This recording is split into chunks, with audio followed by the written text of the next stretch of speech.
Hello?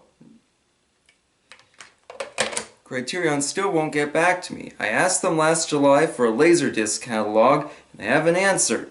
I don't know what the matter is. Now that it's November again, it's time for us to head back to Barnes & Noble to pick up some new Criterion titles for our collections. Now, you might remember when I went last July, I wasn't too impressed with the selection. You know, they'd really cut back on the number of Blu-rays and things they were stocking, and they'd reorganized a lot of stuff. But I have to say, I think they had more to pick from this time, and honestly, I think I did a pretty good job.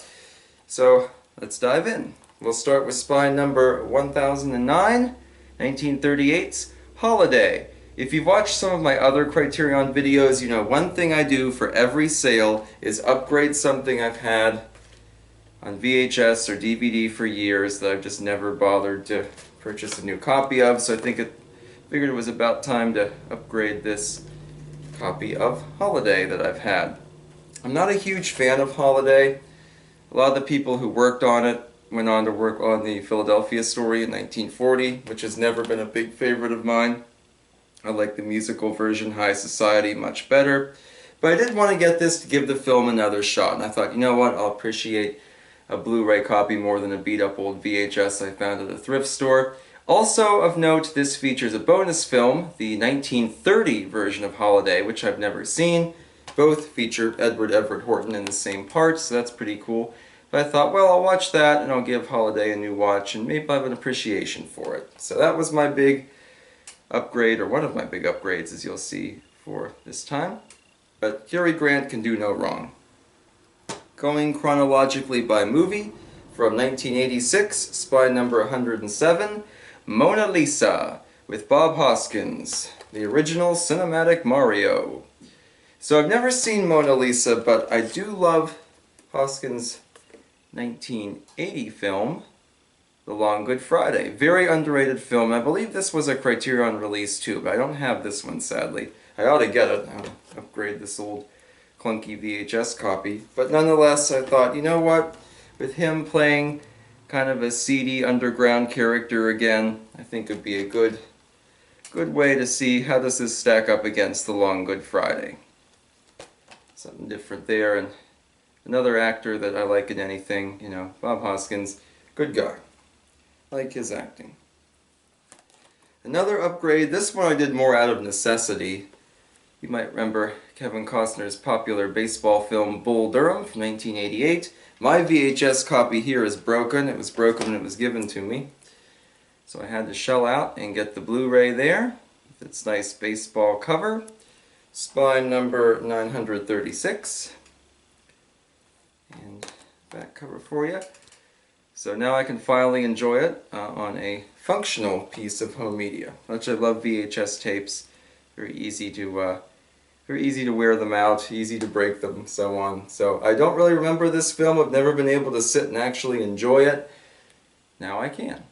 The new Blu-ray.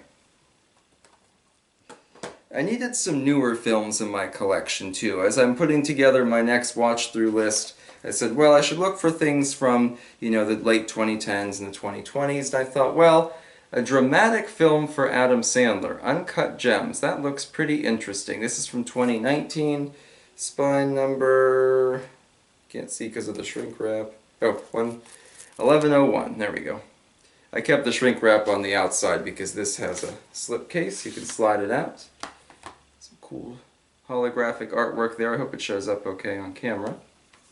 And one thing I love about Criterion is that sometimes for their releases, the booklets, you know, the liner notes, if you will, they get very creative with them. Here's a copy of Ace in the Hole, and the info booklet for the film is actually a little newspaper.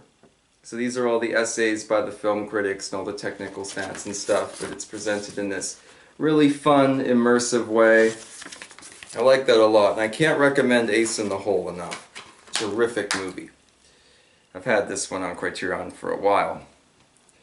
But I mention that because the booklet, the liner notes, whatever you want to call it, for this movie, Uncut Gems, with Adam Sandler, is presented as a little catalog for a jeweler.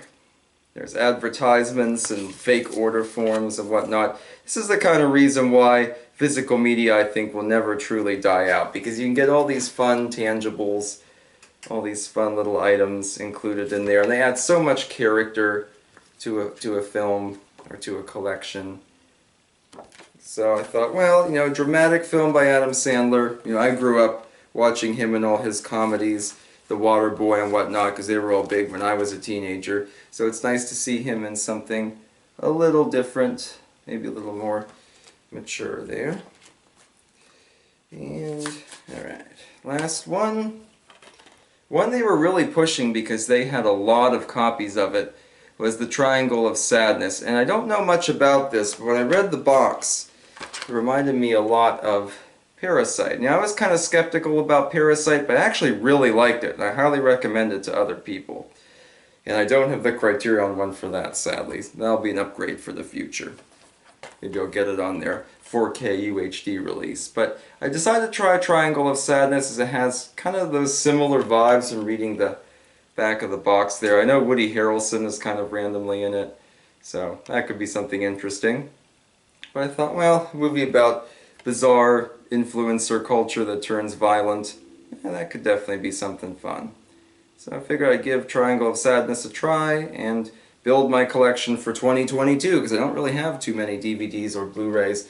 I will say I bought this on DVD because one of my rules is always to buy at least one DVD and one Blu-ray when I go to Barnes & Noble, but the DVDs are being phased out more and more, so I don't know how much longer that will be feasible. They didn't have a very big selection, definitely pushing the Blu-rays and those 4Ks and whatnot. So, a couple things I nearly bought. One was The Brood, which I've never seen, but I thought, well, I just watched an Oliver Reed horror film for Halloween with Burnt Offerings, and Burnt Offerings is a fun watch. Wouldn't say it was a great film, but it was a fun watch.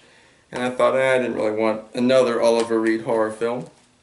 And I almost bought the Todd Browning kind of carnival 3-pack there, I should say. Freaks, The Mystic, and The Unknown. But I got The Unknown in this box set last Christmas, and I haven't watched it yet. So I thought, well, I can wait. That one, of course, was more expensive. $70 regular retail, $35 with the half-off discount. And lastly, they were really pushing Christmas stuff all over the place. So I bought one new Christmas movie. It's not Criterion. You can see by the spine there. I had to buy Yes, Virginia. There is a Santa Claus. I figured Charles Bronson and some kind of sappy holiday melodrama, this has got to be good. So instead of buying another Criterion title, I bought this and a couple gifts for friends. And honestly, I still think it was a productive day. So please share if you have any thoughts on any of these films, or if you are going to Barnes & Noble to stock up on Criterion, or ordering online from them as well. And let me know what you think in the comments. Thanks for watching. Tune in this weekend for the Beach Boys' Sounds of Summer 60th Anniversary Edition. And I'll see you next time. Thanks for watching.